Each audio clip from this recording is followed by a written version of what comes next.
Not I super think she's conductive. laced my coffee with iocane powder.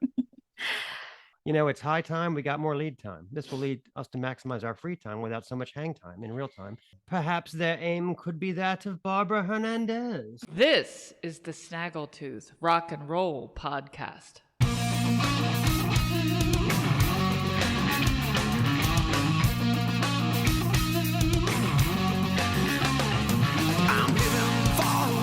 Well. Happy Halloween, ladies. Welcome to a Halloween edition of the Snaggletooth Rock and Roll Podcast. And by the way, after wearing this for like 15 minutes with the princess sleeves, I get why in the Game of Thrones she was relieved to shoot that scene where Cersei had to walk naked because they catch on everything. She was like, be naked for a while? Sure, I'm in. Yeah. That's how they get you. I have no idea how he was able to fence, fight, anything anyone could teach me in this outfit because I've had to adjust it 12 times just to see. You know, I always found something really prophetic about that movie. What? When he was like, the masks, everyone in the future will be wearing They're terribly them. Comfortable. I feel everyone will be wearing them in the future. That's bullshit. And then we did. Yeah, and then we did. And then the pandemic happened, and then we did. I'm still in them. Apparently, the dread pirate Wesley knew all about COVID. Who knew? So, inconceivable. Truly inconceivable. Inconceivable. Yeah. You know, it's like a classic blunder, like, starting a land war in Asia. Exactly. Yeah. It's horrible. Last year was Tom Petty and Stevie Nicks, and this year we have upgraded, sideways graded to the Princess Bride. So yeah, you just have to get used to that. I understand now why princesses don't do anything because you can't dust, you can't cook. And there was not one point during any of the sword fighting that I said, "Wait a minute, hold on, my mask, I got to adjust it." I'm calling bullshit on that. Yeah. And it wasn't until we had to wear masks during the pandemic when I was still working in a restaurant. Yeah. You have no peripheral vision. Like I would walk into things. I'd have to look down to get things. It's not super. I think she's laced my coffee with iocane powder. Secretly, because iocane comes from Australia, as everyone knows. Secretly, I've been building up an immunity to iocane powder. Indeed. Okay. So to business. So one of my graduation presents from school, because I got a degree in German, was my parents sent us off to Germany, me and my brother. And we were trying to come up with a way to show our appreciation for the trip. There was a lot of beer drinking, of course. And we found this cozy little shop that had sold handmade cuckoo clocks in Cologne. And we thought, how splendid. We'll send that to mom and dad.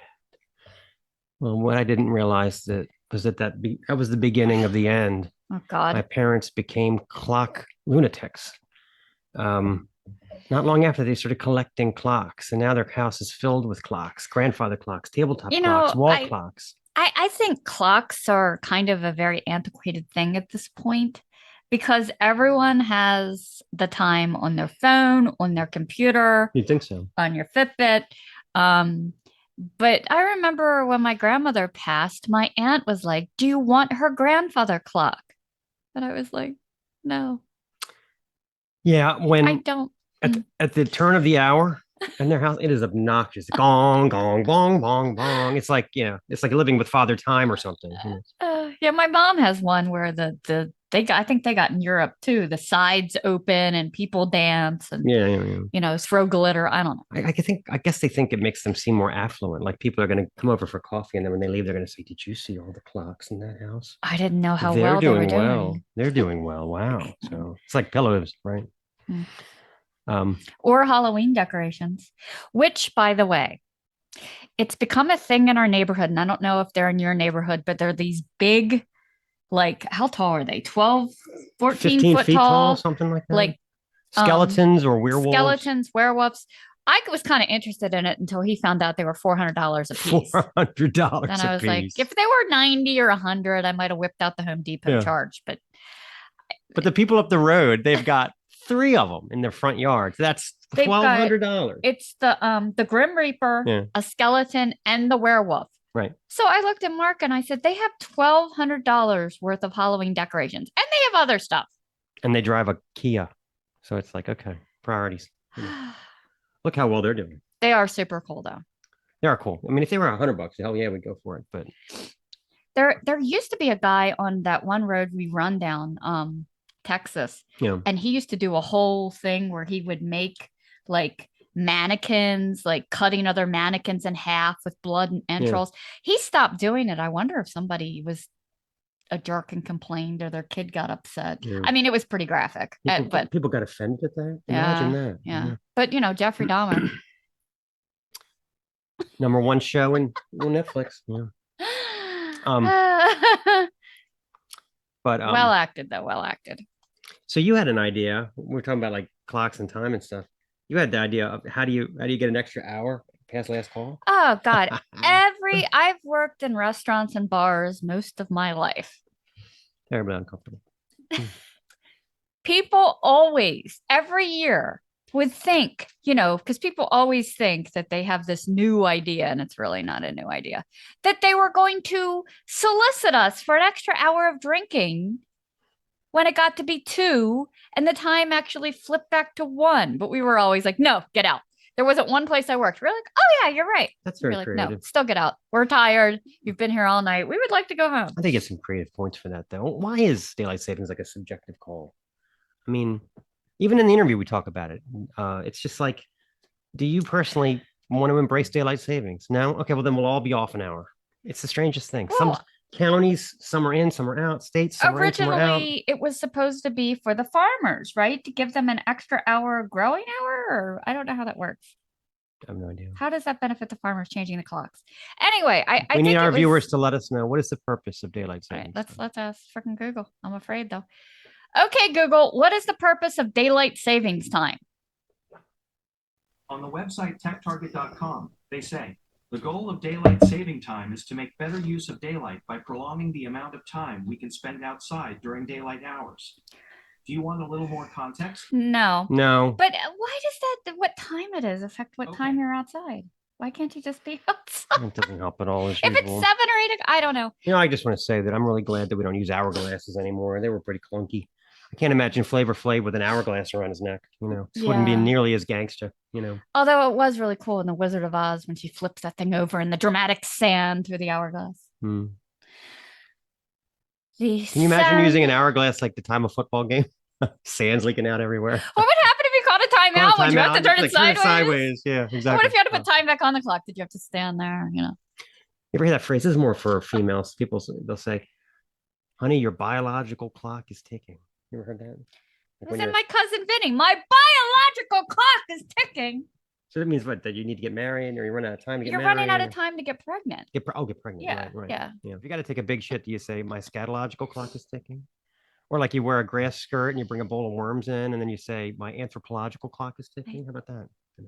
Could be the same. Yeah.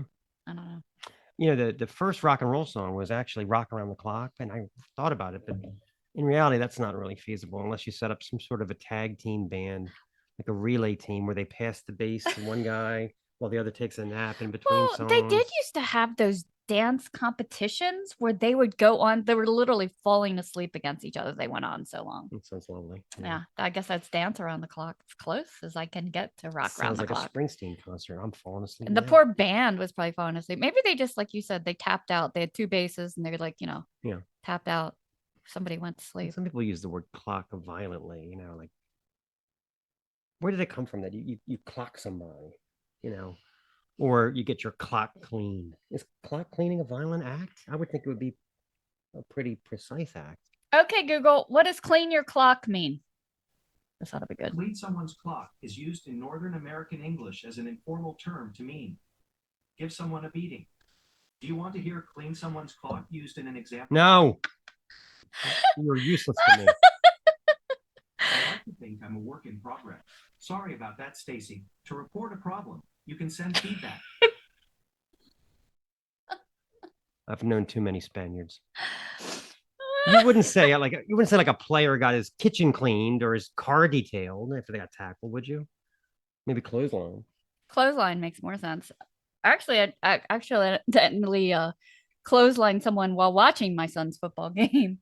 You did? You really? I had a dog, and this dog, I was watching the football game, and meanwhile, the dog on the leash had gone out from me, and I didn't see it, and somebody came running this way and also didn't see the dog leash. Yeah. I clotheslined him. Sorry. Oh, they're probably asking for it anyway. Yeah. So. We were all distracted by the football. You ever notice like time travel movies are so complicated? Thank you, Mm. Back to the Future. Tell you what, if I could go back, here's the question. If you could go back and give your young self advice, two things. All right. First, I would give myself my expired driver's license because it would be the ultimate fake ID for getting served because it's me, right? And second, I'd tell him to lose the mullet, you know. Yeah. Then again, if I ever see myself with a black eye and a full-length white fur coat, Just run. Just Yeah. call it a day. Yeah, Yeah. that's bad. maybe You I was know? being Kid Rock for Halloween. Oh, Which reminds me, the fake ID thing reminds me something that we used to talk about when I was late teens, early 20s. Yeah. We were always trying to get served back in the day.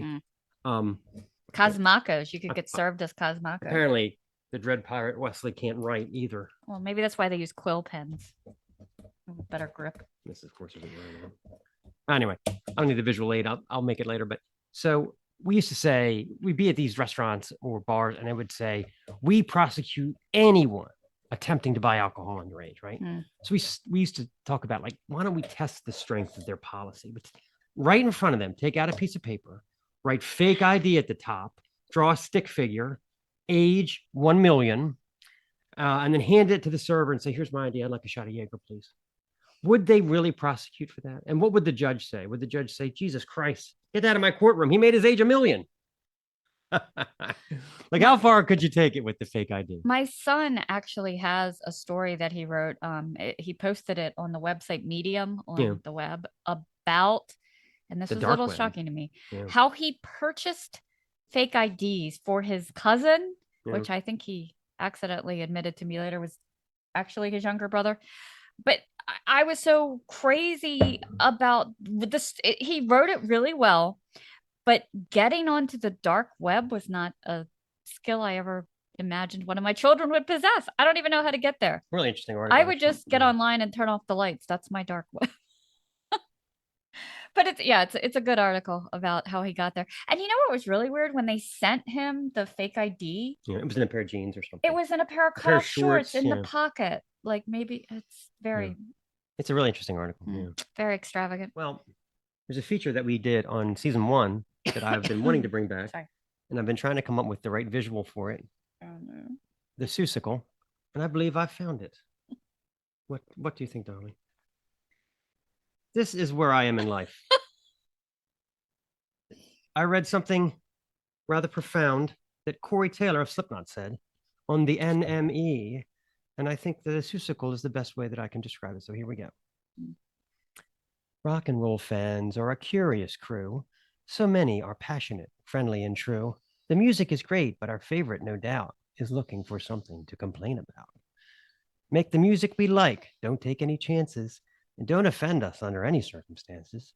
Keep it straightforward and avoid the extremes. After all, you need our precious clicks and streams. Geiger's Jesus Slingshot scares my mother, you see, and the transcendent black metal of the band Liturgy. Death Magnetic's production hurt my widow ears. Mayhem's gunshot photo nearly brought me to tears. That Death Haven record, is it supposed to be pink? Butchered at birth, I threw up in the sink. And who among us wasn't grief-stricken, finding out Alice Cooper murdered that chicken? Corey Taylor, you see, he's an artist we find that's never afraid to speak his mind. He told NME in this month's interview, fans should shut the fuck up and take what we give you. Our hats off to Corey. We couldn't agree more. If you don't like the show, please head for the door. Bitch about platforms and jokes, boys and girls. We'll do what we want while you clutch your pearls. Here we go. That's where I'm at in life. If I get serious for a moment. Oh, there it goes. Yeah. Well, Anyway, that was good. It was the end of the That's been a piece, so. Seussical. So there's our first Seussical for season 2. And by the way, the new Slipknot's pretty cool. I like it. Different, yeah. different Yeah, but good. different. Yeah. They're not going to make Iowa over and over again, dumbasses. Come on, Well, bands get hit over the head for, going off brand. Yeah. And then bands get hit over the head for, oh, they just did the same album all over again. I could so. feel like when the third album came out, I could feel that there were going to be like slow songs and ballads on it Mm. because they couldn't go any harder. No. I mean, if they tried to go harder, it would have been ridiculous after Iowa. So anyway, so that was slightly musical. Let's keep with this music Oh, business. yeah, What do you this think? already interview. You want to go ahead and introduce the feature interview? Our feature interview this week, as teased last week, was with the amazing Wiggins of the Shaggs. Yep.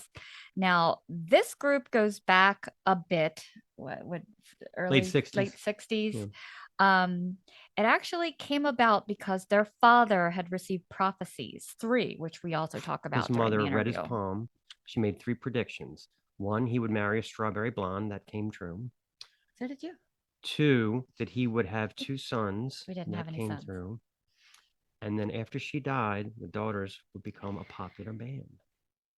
So the So, father was inspired to stick instruments in their hands and film them and record them. Yeah. so they made this album, and Philosophy of the world. Philosophy of the World. And their music has been described as both the worst music of all time and accidental genius. Zappa said they were better than the Beatles. Yeah. Even now. Yeah. The Rolling Stone picked up on them when they did an 80s re-release about how Of course, Rolling Stone missed the boat the first time. It wasn't until magical. later it became in vogue that Rolling Stone decided to be cool about it, So, Even Kurt Cobain had good things to say about the Shaggs. but listen to it anyway. Um, but they're amazing. The first listen, you might think you're listening to a band tuning up. But there's a lot of underlying genius. And the more you listen to it, the more you kind of pick up on why people think this music is just great. The band's backstory could be, and soon will be, Hmm. a major motion picture. Yeah. I mean, just the idea of the father thrusting instruments in their hands and them not wanting to record, and then they go to the recording studio and everyone's laughing at them, and they're playing at school dances and everybody's laughing at them. I mean, yeah, they definitely fought the fight for rock and roll, and they did the whole thing very reluctantly. The world's most reluctant rock band, the Shaggs. Yeah. But I think years later, when they did do the reissue, they were finally appreciated for the amazing artwork that the Shaggs is. You either get it or you don't, people. It's the Shaggs. Let's play a song now, and I want you to put your headphones on and listen to this with every fiber of your being. This is Who Are Parents from the 1969 masterpiece, Philosophy of the World. Marriage. Some kids do as they please, they don't know what life really means. They don't listen to what the ones who really care have to say. They just go. Okay, let's talk about Patreon. Please go to our Patreon. It is patreon.com/Snaggletooth Podcasts. I just posted a fascinating long-term video. Is the new King's X album any good? And I am going to post my own video. I know you're scintillated on my take on the best covers, redos, if you will, out there. Or cover and versions, yeah. Also the worst. Yeah. Got some stuff on there that you can't see anywhere else. And we're going to continue adding more. All we need is $6.66 a month. Help us keep the show going. Help us pay for things like these magnificent costumes. We are cool. Give us money. Also, check out our Instagram, instagram.com/snaggletooth_RNR and instagram.com/snaggletoothDK. And we would like to hear from you. Just don't be a stalker. Give us a like. Give us a comment, even if it's a comment where you have a different feel. We would like to hear from our viewers. We can't be offended. It's impossible. Yeah, just don't be a stalker and never actually do anything. Get out there, do something with your life. Like us. Perhaps you'll find a 6-fingered man. Hello, my name is Indigo Montoya. You kill my father. Prepare to die. Get some rest. If you haven't got your health, you haven't got anything. Been mostly dead all day. We have days like that. Yeah, I think that was Thursday for me. Anyway, so when cell phones first came out, I remember like going through the additional apps and laughing at things like the world clock. But now I actually need the world clock because every time I schedule an interview, especially if it's in Europe or Scandinavia, which is most of them, I fuck up the time zone. Like, what the hell is GMT +2 anyway? How much math do I have to do? I just end up shouting out because we're doing all this math. Finally, I'm like, okay, Google, what time is it in Dublin? The time in Dublin, Republic of Ireland, is 5:52 p.m. Beep. Would you like a little more context? Would you like to know what they're eating for dinner? And then there's people that stop clocks literally. My Luddite. Is that the yeah, phrase? my Yeah. dance teacher cannot wear a watch. Also, my ex-mother-in-law cannot wear a watch. Every time it stops, it doesn't matter what the warranty is. It stops, it breaks. I don't know if it's somebody's own chemicals or magnetic force, but they also seem to be adept in breaking technology if you do stop a clock. What was that phrase? She had a face that could stop a clock. That's a whole different thing. When I was in high school, there was this girl. She had a nice body, but the face was not that great. And I made a little adaptation. I used to say that she had a face that could stop a language. And then we'd be talking, and then when we walked past her, we would until we got past her. Yeah. So, and then we just called her Stop a Language. And it was we got to the point like we do with everything, any nickname, just said it without any irony at all. Did you get the homework notes from Stop a Language? I'm going to today. I'm going to. Like it was just Oh my nobody even God. questioned it. Yeah, it's our little world. Yeah. So Although if you're John Cougar Mellencamp, he almost made it sound like, remember in Ain't That America? He was like, "Hey, darling, I could remember when you could stop a clock." He acted like it was a good thing.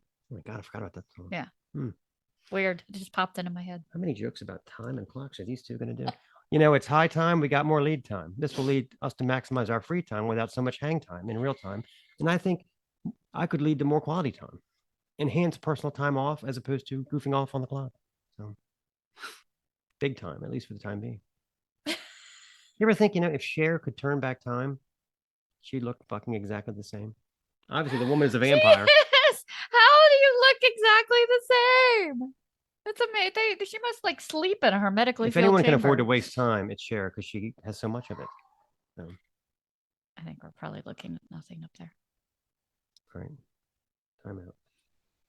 Do you mind, dearest Buttercup? I'll go adjust my mask a little bit. I'm barely able to see at this point. It's like, hello, McFly. You know, I'm not saying that I want to build a summer home here, but the trees actually are quite lovely. Hey, remember those calculator watches? Oh. Back in the 80s, it was like the watch was like this big. All the nerds had them, all the like Mm-hmm. science majors and stuff. Tiny little buttons. What time is it? I'll tell you when I get done after this quadratic equation. God. Wait, that was a chick magnet. Hello, ladies. Would you like to know how many digits of pi I can calculate? And if you like that, wait till you see my pocket protector with, you know, Need a my fleet of array of pens, and assorted pens. links. Yes. Hello, ladies. Check out my calculator watch. Yeah. Only $900 retail in 1988. Yeah. I'm into pens, caps, inks. Well, it's time for your ad, I think. All right. So this week's sponsor is Hum Nutrition. You know you love it. You know you want it. They have amazing supplements, and I've been shocked by everything. You take it for a while and you notice the changes. I really didn't think it was going to happen. When I started taking Wingman, you know, I thought, well, milk thistle, it's good for when I, you know, have a little bit too much, clean out the old liver with some milk thistle. But I read on the bottle, it said also helps with under eye circles. And I thought, whatever, heard it. I've been in the cosmetic industry. I've never seen a product that you put on topical that helped with any of it.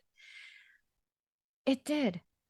I was shocked. I looked in the mirror about a month after taking it, and everything around my eyes was brighter. I might just wear this every day, so I don't have to worry about it. They're They- terribly comfortable. They also have some great products. Skinny Bird has the ingredients in it that actually tell your brain that you're full, with also ingredients that burn fat. That's green tea. And also it helps you get through those stress cravings I need the by pill that tells me not to eat potato chips. Let me know when they have that. helping your cerebellum feel calm. Stress eating's out the window. Skinny Bird, you're going to love it. Red Carpet, Arctic Repair. I dated cerebellum too. I mean, I'm sorry. Anyway, Red we'll do that on Carpet, Patreon. Arctic Repair, help from the inside out with linoleic acid, plumps the skin, helps you hold on to more hydration. There is not a thing that you can put on topically that's going to help from the inside out. Helps your cells have healthier babies. Get over there right now. There's a link in our profile that will save you money up to $20 off your first order of $39 or more. But I will warn you, this product are very addictive, and when you see them working, you'll want more. Ah, that sound. Well, let me just say, it's collectorbation time. The gloves are off Oh my. for this one. Oh my. We've got two lovely pieces for you to drool over. Oh, two. First, yes, I have it on mine. This is Philosophy of the World. Take a look. Philosophy of the World, that little sports car. Who are parents? My pal Foot. Why do I feel? We have a savior. This needs to be in everyone's collection. If Love you the don't hair. get it, you don't get it. This will make you clutch your pearls, this album. And it is a gatefold. Oh, wow. What else would you expect? Let's take a look at the vinyl. I forgot to ask This her is about. on compatible stereo T. Where is it? A product of Third World Recordings, Jamaica Plain, Boston, Mass. Plain white underpants. And there it is. Oh. The loveliness of the Wiggins. And if you're trying to get people to leave your house after a party, if they're saying, wait, daylight savings, I get another hour, just put this shit on. They'll be running for the door. Trust me. Or they might All like right, it. You never know. that was our first item. Second, okay, now let me preface this by saying I'm going to be talking about the new Cream magazine has come back. But let me just say beforehand, I knew of Cream magazine. I had a few back issues, but I was about this, not this, not this. I was a Kerrang man growing up. This was always my magazine as opposed to this. But I will take a crack at this one. So anyway, just a few things about it. First of all, in terms of the positives, it's a little pricey. I think this was like 30, kind of a lot. It's a very large magazine, very collectible, right? JJ Kramer opens up with an article about the struggle to get the rights back to the magazine. It's very interesting. I love the cover. The Ray It Pettibone says, artwork. Yep. Rock is dead. So is print, which is true because actually Yeah. But they both had a rebirth. Yes. There's a mailbag in here, kind of a throwback, letters being written. I'll be writing one. You'll find out why in a minute. There's a Dear Abby kind of thing in there with Cream's co-founder, John Ulzecki. And she's, people ask for life advice and she answers them with stories about like Paul Stanley's squeaky shoes and almost getting peed on by Iggy Pop. So it's interesting, lots of rock and roll adjacent stuff. Like this woman that makes flowy dresses out of old concert shirts. A pretty cool article about the rise of latex in the goth industrial genre, I saw somebody else online trying to get old concert t-shirts. It must be a thing. He reached out to me and asked to provide any vintage. Yeah, right. I was lucky to make it home alive from those shows. What else? There's a Sorry, cool I article in derailed. there from an unpublished book about Keith Moon. There's a really good article in there about the Osmonds album Crazy Horses, where they attempted to make like a rock album, like a Zepp type of album. And it's really interesting that Donny Osmond talks about how during the day he would be upstairs in the studio recording like, the bubblegum shit. And then at night he'd come down and they'd plug in the wah pedals and the distortion to try to make a rock album. It's very interesting. Talk about a dual existence. And they work around the clock too. I mean, they worked hard for the money, the Osmonds. So there's also an article in there about a band that I love called Warthog. They're a great hardcore band with a skeleton mascot. And kind of a cool rock photography section, although the guys in Nine Inch Nails are wearing fucking shorts. I guess we can forgive them. Maybe it was hot. In terms of the bad, okay. There's kind of a distinct absence of metal. The online version has a nice article about Diamond Head, but it mysteriously didn't make this issue. And there's no reviews. I don't really care that much about that. I used to have a few back issues, like I said, and their reviews were never anything to write home about, I thought. But there is one article I must address. Oh boy. I guess he's their new editor. He's an old Pitchfork guy. You knew right away. His name's Zachary Lipez. He has an article on a Canadian jangle pop singer-songwriter called Mac DeMarco. And I have to give hats off to Zach because I've written a lot about rock and roll over the years. He finds a way to break 5 of my rules. Wow. Okay, here we go. 5. The first rule, exile on repeat. Now, first of all, let me just say this guy, Zach, he wants to be Lester Bangs so bad. I mean, he's got it down. He's trying. He's a lot of this is same shit that Lester Bangs used to pull. He's Fucking genius, he's right? very important. Whatever. I kind of see him pulling, his vegetables out of the microwave. Yeah. I remember Bangs would write about how Blondie was just the Shangri-Las reheated. Alice Cooper is just a regurgitated Velvet Underground. Of course, the Velvet Underground being the be-all end-all of all musics. And this guy does the same thing, exile on repeat. The second rule he breaks is name dropius maximus. Oh boy. Such a fucking tool. Pack in as many perceived cool name drops as possible. If he mentions Mark Fisher one more time, I'm going to shoot myself. John Berryman, Claro, Stabbing Westward, name dropius maximus. Zach, give us a break, okay? Sounds rule- like the people who used to try to get into the restaurant where I worked and thought if they mentioned the name of the owner, that was going to make a No, difference. that's a salesman thing. Oh, I too. know them. I know them. Yes, so do I. I work for them. Go away. Go sit at the bar. We're like salespeople that call me and they're like, "Hey, Mark, how's it going?" And I'm like, "Do I know you?" It doesn't work at all. It doesn't help. All right, rule Go number ahead, sorry. 3 that Zach doesn't seem to know is put down the thesaurus and nobody gets hurt. He uses the word solipsistic twice. I can Wow. barely even say it. This isn't a rock and roll. This isn't a rock and roll review, really. Solipsistic, expectoring, outre, contraculture, pernicious confluences. Pernicious Pernicious confluences. confluences. Apparently, yes, he's writing a novel. I had that once. I needed antibiotics. Yeah, it doesn't belong in a rock and roll review at all. And then rule number 4 is senseless parenthesis. Just a quick note to show you how clever I am. Tangential blips like sea punk. Do you know what cottagecore is? I do, because I'm so hip and cool. I had a book like that, but instead of the parentheses, they would do a footnote. There was a lot of footnotes. Yeah. Yeah. Footnote at the bottom of the page, which is like good because if you don't want to read it, then just ignore the footnotes. Just go on. Fuck off. How about that? Fuck off. Stop writing. And then the final one, this is straight out of Lester Bangsville, the White Rabbit. Did I mention I was high? Did I tell you the drugs I was on?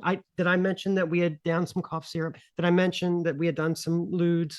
It's all right, dude. It kind of takes away from it when you got to keep telling us about how high you were. One We're all really girl impressed here. looks like Barney, and the other looks like Fred. For the Flintstone Exactly, yeah. vitamins. Actually looked this guy up. This article was so bad. I looked this guy up, and when his picture came up, I could almost smell the patchouli oil coming off of him. Yeah, and apparently he is the new editor of Oh. Cream. So out with Pitchfork, in with the Cream. So we'll see what wacky hijinks comes. But I'm going to go ahead and proofread his article and send it back to him. So let's see how that goes. I'll let you know how it goes. Anyway, so everything in New Cream's pretty good except for Zach. Let's play a song. The Shaggs. What should I do? Oh, we should play the song. That's Yeah. what we should do. Let's play the song. What should I do? What should I do? Tell me, what should I? It's just so beautiful. Lovely, lovely. Helps purge the Zach article, It's clearing the air. So we are up to our interview with Dot Wiggins. Yes. It was funny. We had called her a few times and we were waiting to hear back. And who told you she actually had written a song about playing phone tag? Yeah. Somebody from her Dot Wiggin band said that she wrote a song called Phone Tag. And I thought, oh my God, we're never going to get this interview. But we did. We did. So here it is. And she was so great and amazing to give this interview with us and to talk about old times, new times, and perhaps a Netflix documentary. The world's most reluctant band, the Shaggs. Oh, look at your dog. Wow. Wait a minute, turn him around. Meet Herman. Oh my goodness. What's his name? Herman. Oh, Herman. Okay. Adorable. He's a big chunk. Look at that. Yes, he is. He's a big boy. He's only 2. Oh my Wow. gosh. Yeah. You hear that? That's adorable. Oh. What? Yeah. I He know likes Mark something has like been that. just a huge fan of yours for forever. Like Yeah. when we first met, he's like, you have to hear this. Yeah. Well, that's Um, awesome. Yeah. The thing about your music is it for me it's sort of like the the yardstick that I use for when if I listen to something that's new, that's very different, and I don't like it the first couple of times, but I start to hear little nuances. I always think that this is the Shaggs effect, that it's going to come back around, and a lot of times it ends up being my favorite music but the Shaggs effect is just it's just one of those concepts that, you know, when you first hear it, it might be jarring or alien, and then you just find the beauty in it after a few listens. So it's like a hang in there kind of thing. I've heard that before. Yeah, I can imagine. So tell me about the movie. Is there a movie? Is there going to be a movie? I mean, Well, it's been in the process since close to, I'd say, 2000. So they keep buying our life rights every year. But I don't know, before it was going to be on a big screen. Now we're talking like Netflix, YouTube and stuff like that. Every year, still in the process, but who knows? yeah. Hopefully while Betty and I are still around. How much creative input did you get to have for the movie? We got to read the script and say what we liked or didn't like.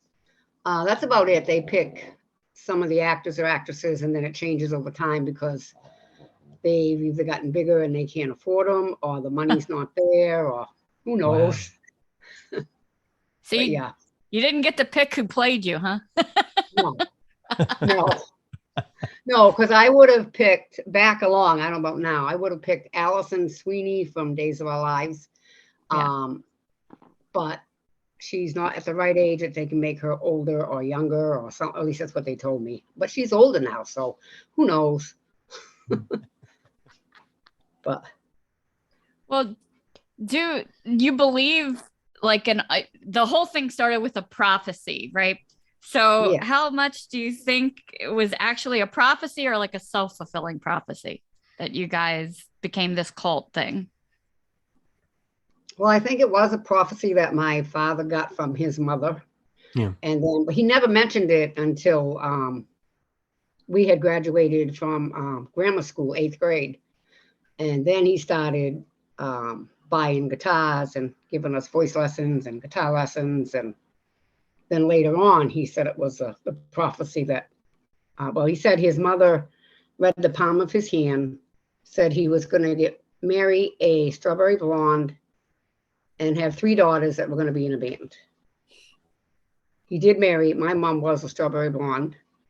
And there's 4 daughters, but only 3 ended up being in the band because Rachel was 6 years younger than I am. And she was still in high school. So yeah, that's where it all started. That's so wild. You're probably the most reluctant musician I've ever interviewed. Probably. I remember one time being out with some friends and drinking and listening to the Shaggs, and we came to the conclusion that it was the most beautiful music that was ever created through child abuse. Because, Okay. you know what I mean? Like, you didn't want to do it. You didn't want to do Right. it. Well, it was my father's dream. Yeah, I you were did pushed to do enjoy it. Yeah. So I did enjoy writing the lyrics to the songs. I did enjoy that. how did you come up with the lyrics? You were so isolated and you had such little life experience. Like, how did you tap into what was it like? My favorite is there are many things I wonder, there are many things I don't. It seems the things I wonder most are things I never find out. I'm like, that resonates so perfectly. Yeah, what was it like? I don't even know the music. I mean, the lyrics just came to my head. I don't know. I guess they came from God. It's the only thing I can say. Each one, some of them have a story behind them. Some don't. Some start out as for instance, I just lost my thought. He's my cutie. That started out was my oldest nephew at the time was probably 3 or 4 years old, and wouldn't pay any attention to me. Wouldn't let me pick him up. And so that started with he's my cutie, and then it turned into more like a love story. And I don't even know where that came from, but probably listening to other music. Herman Hermits has always been my favorite. He's my teenage idol. Actually, we just saw well, him, he's the only original Herman Hermits, but we saw his band a week ago tomorrow. So when he's in driving distance, I still go see him. That's cool. So a lot of it probably came from listening to the music back in the 60s. Was there a pet or something that inspired the Foot song? Like, where did that come from? There was a cat. I did name We him knew it. Footfoot.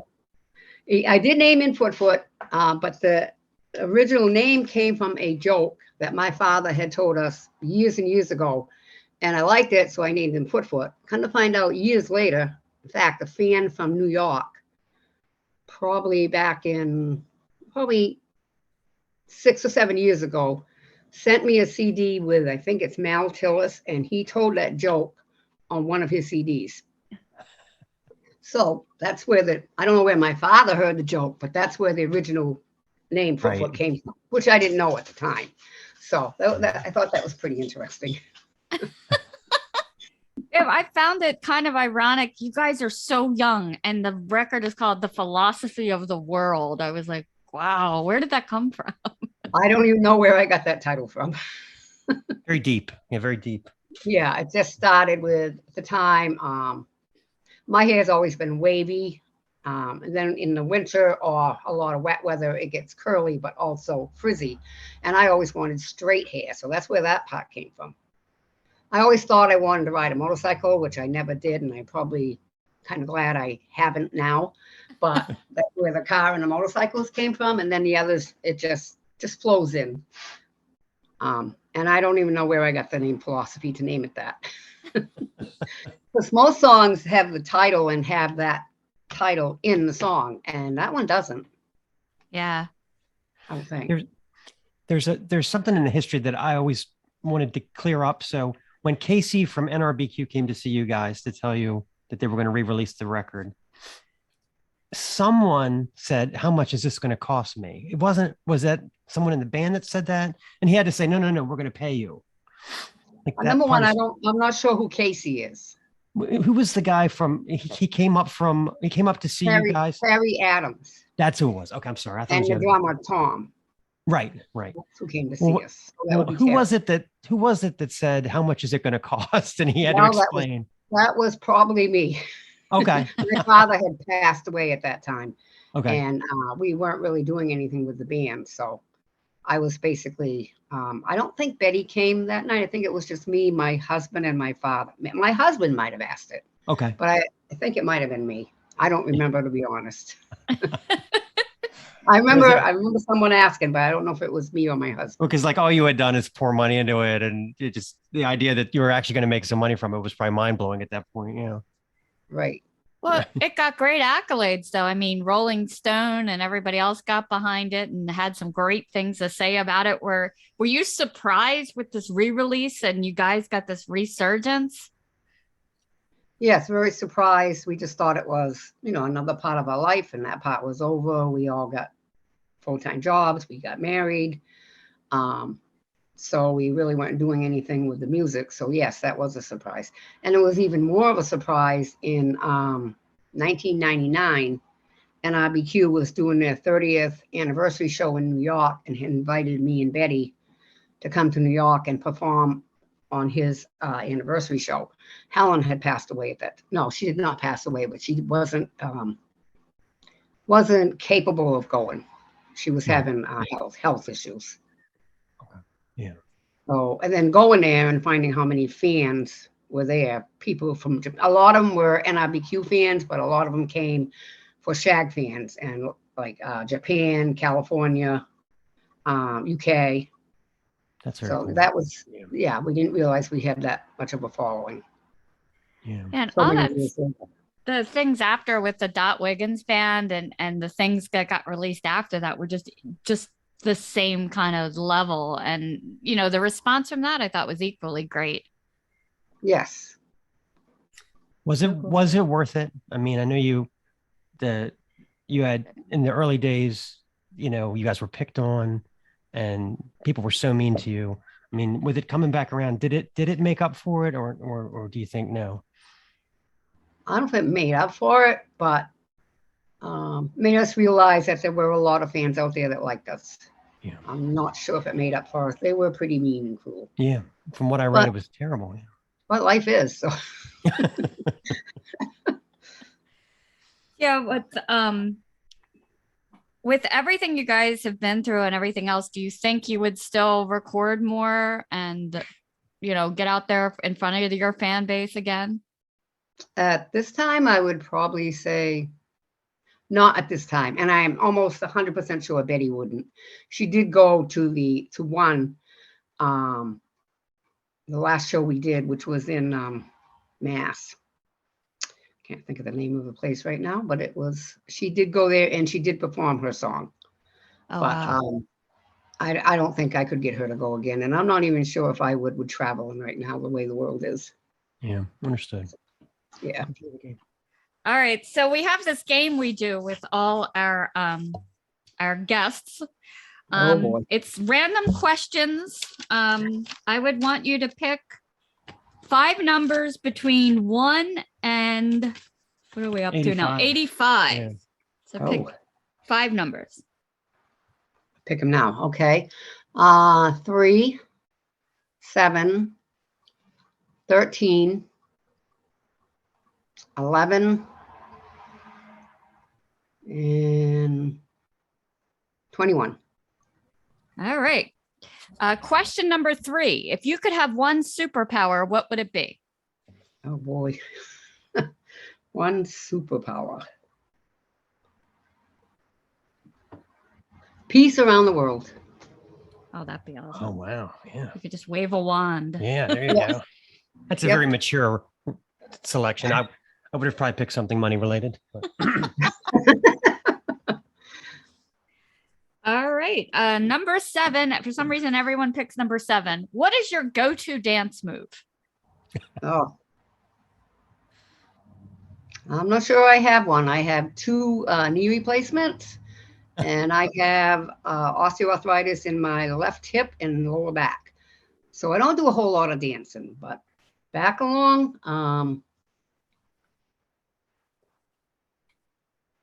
I don't think I really have one. I just dance how I feel with the music. One I could give you as an example would be on the road again. We went to a club and they played that and I got up and danced. I did my own thing. Awesome. Twirled around. I embarrassed my husband, so well, there that's you all go. I did. That was fun. Hashtag life goals. That's Remember great. Yeah, that. exactly. Yeah. All right. Number 13. What is the worst job you ever had? My worst job.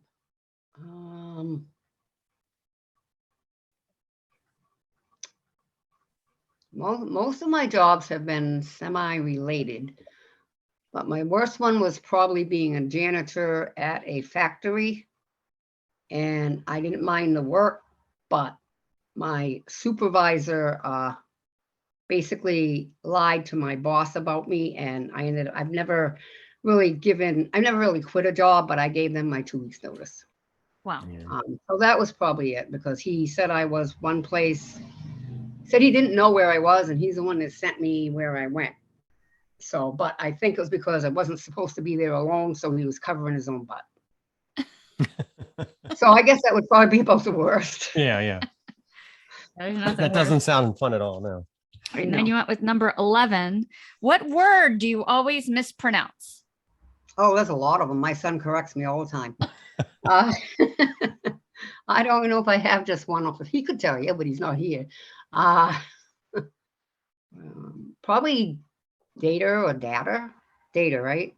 Or is it data? Data. See, data. So I used to pronounce it data, and Okay. I guess my son's corrected me enough times that I've got it right. Oh, but there's many more. That's great. Yeah, I got Data versus data. Yeah. my mom always calls it Panera Bread Pan Era. I have no idea why. Okay. And then you A lot you of these picked, words are new to our generation, so we've never heard them before. and then you picked 21. Name a song that brings back great memories for you. Great memories. Probably one of Herman Hermits. Something tells me I'm into something good. Oh, it's a good one. That's a good one. That song always makes me think of the Naked Gun movie, the montage when they're running, clotheslining people on the beach. It's hysterical. So when you listen to music these days, do you listen to stuff from that era all the time, or do you listen to new stuff, or you kind of stick in the 60s, 70s? I don't have a CD player that works in my car, so I listen to a local station that does play all music, but mostly the oldies. But at home, I listen to Elvis, Herman Hermit, NRBQ, and then I have a Echo, and I listen to oldies on there. That's So awesome. pretty much, yeah. And I do like some country, but I like the older country better than the new. That's awesome. When you guys went back out on the road, was it difficult to relearn this stuff? Like, how hard was it to get back into playing music again? It was difficult. One song in particular was Betty's song, Painful Memories. Yeah. She had written the lyrics. I had written the music. And at the time, it must have been shortly after we were studying some of the harder chords, like D minor 7 maybe, or I don't know what else. But anyway, I put a lot of those in the song. So when we went to NRBQ's anniversary, we did that song and we changed it. We changed the chords a lot easier. They still matched all the notes. Yeah. We probably did a lot of G, C, F, things like that.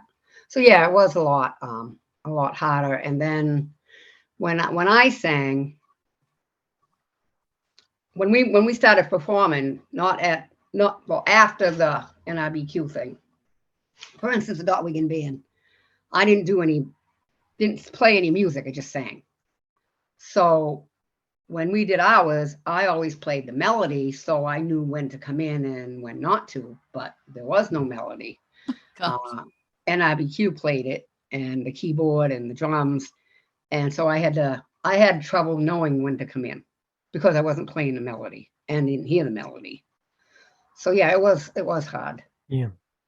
We last Halloween we decided we were gonna do I would be Tom Petty and she would be Stevie Nicks, and we were gonna do the song that they sing together. And we practiced, and we got it down pretty good, the guitar and the vocals. And then when we got into costume, we sucked. It was horrible. It was so hard because we were focused on the moves, And Right. I just learned from that. It's really hard to be a tribute band, to play and sing and have the look. We sucked. That was Right. The next day. She called me up from work and said, "How's the video?" And I said, "I don't have 10 good seconds.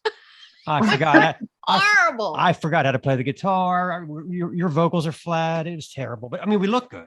But yeah, Oh, that's good. That was something. that was all we had. Yeah. So. Do you still play around with music in your spare time just to mess around, or? No, if anything, I might come up with a few lyrics and start a song, but I've never finished it. The last song I wrote was Phone Tag. Yeah, that's great. That's so funny. That's When Jesse told me that you had a song called Phone Tag, I thought, wow, that's great.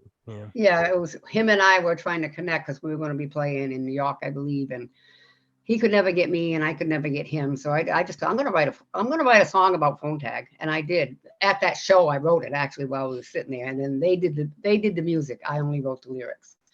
That's But great. but yeah.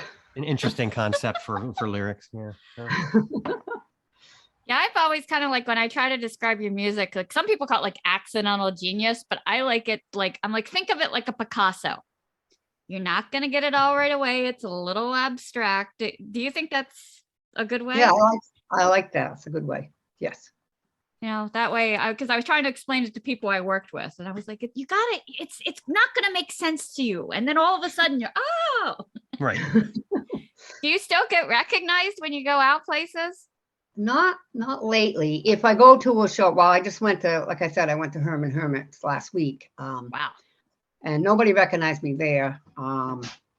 sometimes Peter will mention it. If I go in the autograph line, he'll say who I am, and he'll say, this is Dot Wiggin from the Shaggs. He didn't do that this time, and he hasn't done it the last couple of times, but I don't know if anybody else. The most we get recognized is if I go to NRBQ's concert, which they Yes. haven't been around for a while, so. But yeah. Do you have any like people still try to get autographs and Not kind of- lately. but I bet if this movie breaks, things are going to change entirely. You're probably right. It'll be a whole big resurgence. So I'm hoping that comes out. Even Dahmer on Netflix. All of a sudden, everybody's talking about that again. So There's not- going to be Right. a resurgence from this interview. Oh, yes, I mean, this absolutely. is it. This is your ticket right now. So, All right, I like that. is there any music that you've heard that you've thought, I can't believe people like this? Like, what's your Shaggs that you just can't understand how people can like it? I'm not fond of heavy metal, and I'm not fond of rap. So it would probably be one of those. Gotcha. Not one in particular, but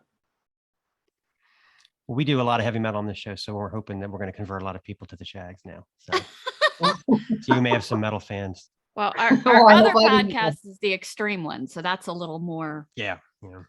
okay. Yeah. Yeah. Actually, the podcast is named after Motorhead songs, so that'll give you an idea of our normal audience. Okay. So. Yeah, but I think I think a lot of people who listen to extreme metal could get into like the the untuned guitars and the crazy drum riffs. I think that could be a You have to smashing be- success for you guys. Well, I like fans of music, Yes. like just all music in general. And I think that Mhm. if you are a fan of if you're really a music fan across genres, then the Shaggs has to appeal to you. If you really get into it, if you're only into one type of music or whatever, then that's different, Right. Yeah. Right. I could never understand people that only listen to one type of music all the time. Right. You become an expert in it, but still, I mean, it's just kind of boring, So, I agree. yeah. Did you ever listen to your band? Why am I drawing a blank right now? What band? The Sparks. Oh yeah. No, I don't think I have.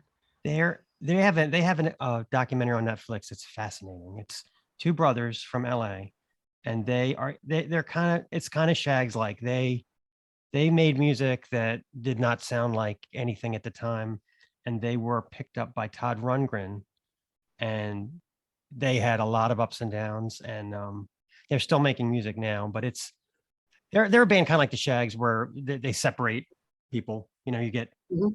one Love 'em or hate 'em. love them or hate them type of thing. Right. But yeah, the Sparks Brothers, it's called. It's very good. And when your documentary comes out, it's going to be even better. I can't wait. Okay. Yeah, well, we look forward to it. And thank you so much for taking the time to talk to us on this rain. Is it rainy there? It's gonna rain. It's not raining yet, but it's cloudy and Yeah. in about 58 degrees, I think. Yeah. Okay. It's just cold and clammy here. Thank you you. so much, Dot. All right. Thank you. It's Thank nice you. meeting Have a you. good weekend. Okay. All right. You too. All right. Bye-bye. Bye, Herman. Bye bye. Falling on deaf ears.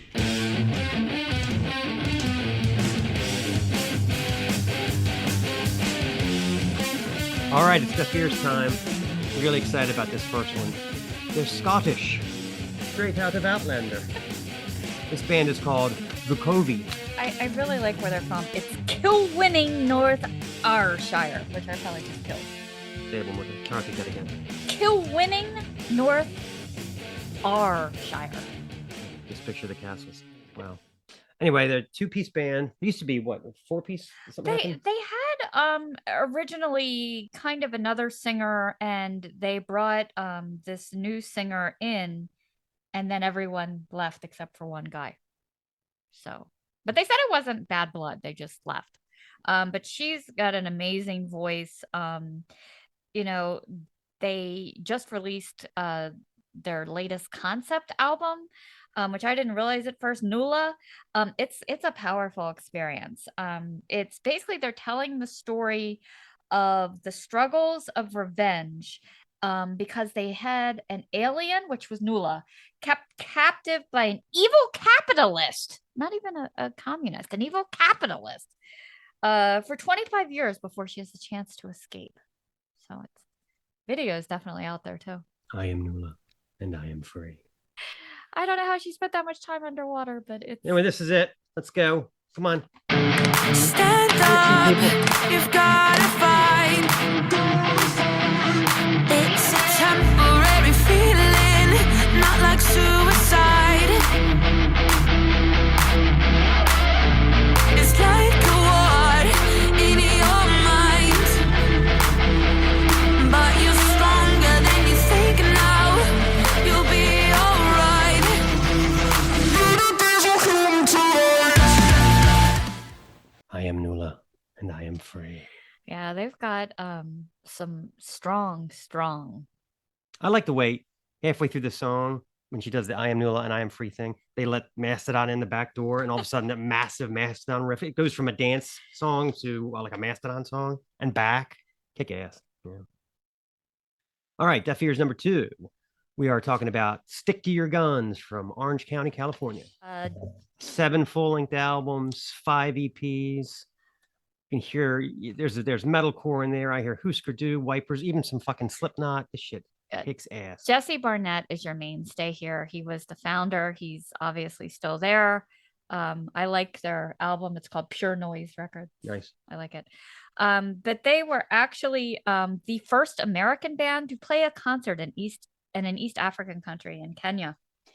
And then shortly after their Kenyan performance, they went on a European tour with Parkway Drive, which we just talked about in our last episode.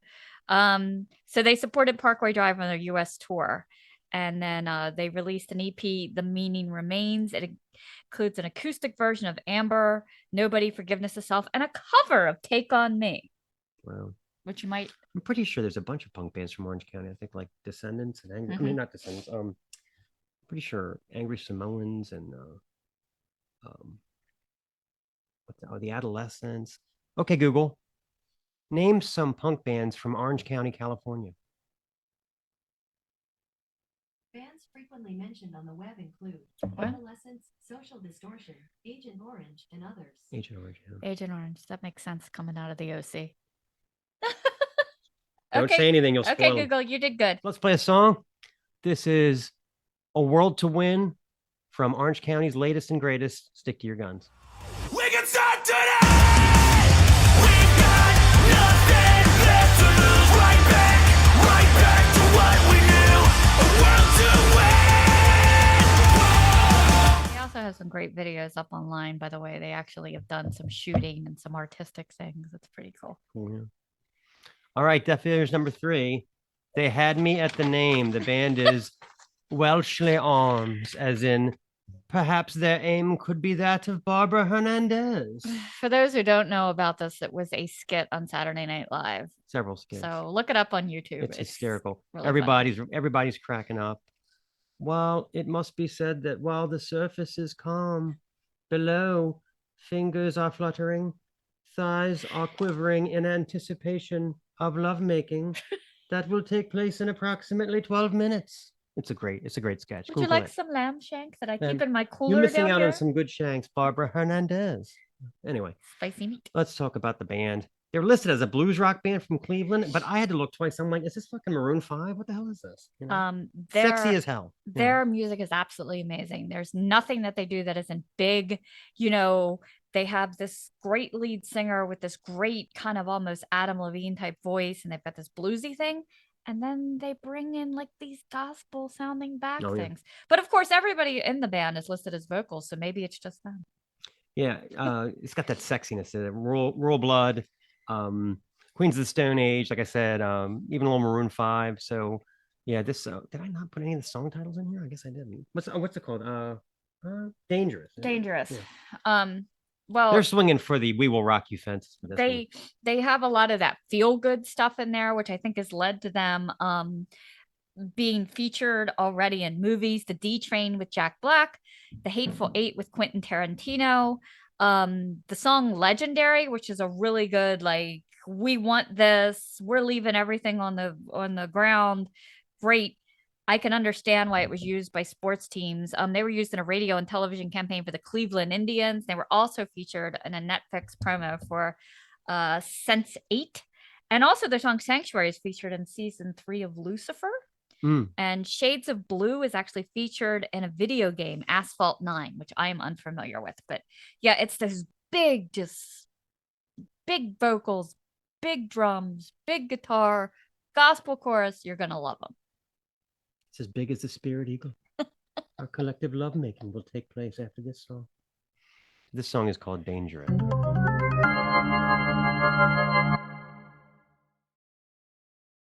Check them out. They've got a lot of great stuff out there, and not a lot of videos out there on YouTube. It just looks like some lyric stuff. I was surprised, but great songs. It seems we've run out of time. Came and went so quickly. As quickly as the bubbles in our jacuzzi. We've covered so much. Yes. We covered Wiggin's go-to dance move. Is there anyone who doesn't pick number 7? I mean, is it ever going to happen?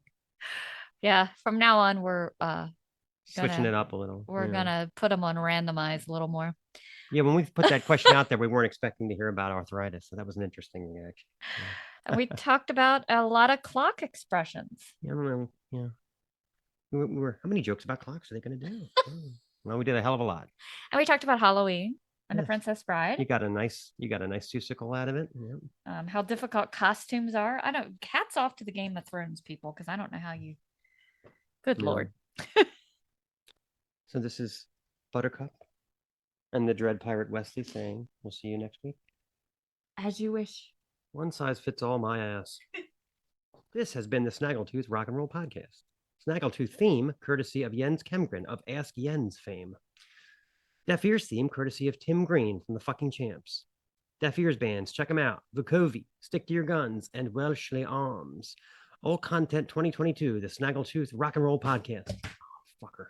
This is the Snaggletooth Rock and Roll Podcast. I'm feeling dangerous.